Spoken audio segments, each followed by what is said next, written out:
When you think of the Peaky Blinders, you probably imagine razor blades and caps, smoky Birmingham streets, and a ruthless family carving out an empire with violence. But behind the legend lies a story much bigger than one gang. The real story of the Peaky Blinders is about how street gangs evolved into corporate empires, how organized crime adapted the tools of business and finance to survive and grow. Their journey mirrors the evolution of capitalism itself.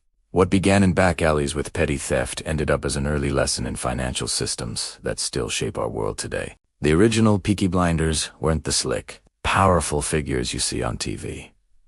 In the late 19th century, Birmingham was a city exploding with industry and poverty. Thousands of men, returning from the army or too poor to find work, drifted into gangs. The Peaky Blinders were just one of dozens, mostly young men armed with belts, knives, and fists. They fought for territory, not boardrooms. Their first businesses were gambling dens and extorting local shopkeepers for protection. In economic terms, they were extracting wealth directly from those weaker than them. But as the decades passed, the story changed. By the early 20th century, Britain was modernizing. Police forces became more organized, and street violence was no longer enough. Gangs had to adapt. And this is where the economic history gets interesting.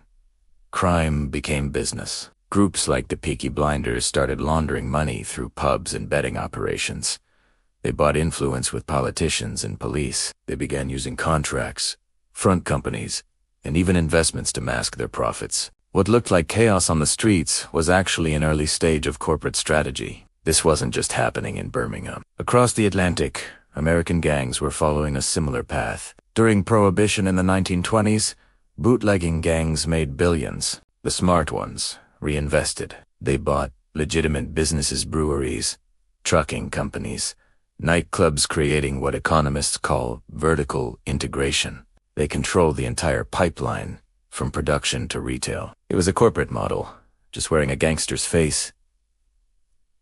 Al Capone's genius wasn't just violence, it was organization. He kept books, paid the salaries, and his accountants knew exactly how much money flowed through his empire. He wasn't just a criminal.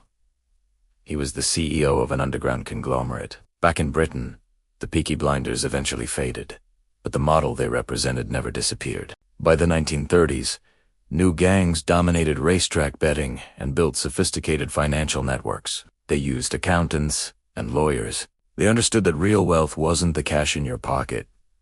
It was assets, investments, and influence. This forces us to see economic history differently. The line between the criminal underworld and the respectable world of business is blurry.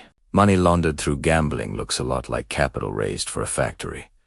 The difference is only the mask it wears. And this pattern repeats across history. Street gangs become organized crime.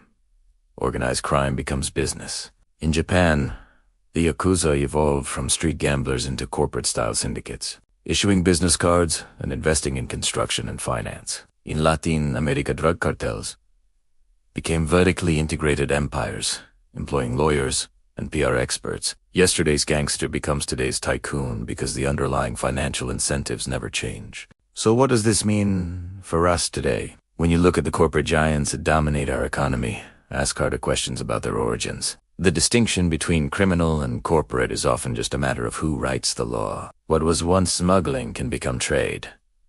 What was once extortion can become fees. Massive corporations now have more power than many governments, protected not by razor blades, but by legal contracts and lobbying firms. But the dynamic is the same one that drove the Peaky Blinders. Control the flow of money, goods, and influence, and you hold the real power. The world has never escaped the logic of the Peaky Blinders. It has simply dressed it in better suits. They showed us that violence and finance are not opposites. They are different stages of the same empire. First, you seize territory. Then, you seize contracts. Then, you seize governments. The final takeaway is this. Real wealth is not about money. It's about control. The Peaky Blinders were a preview of the financial world we live in. If this gave you a new perspective, hit subscribe. History has the answers, and I'll show you where to look.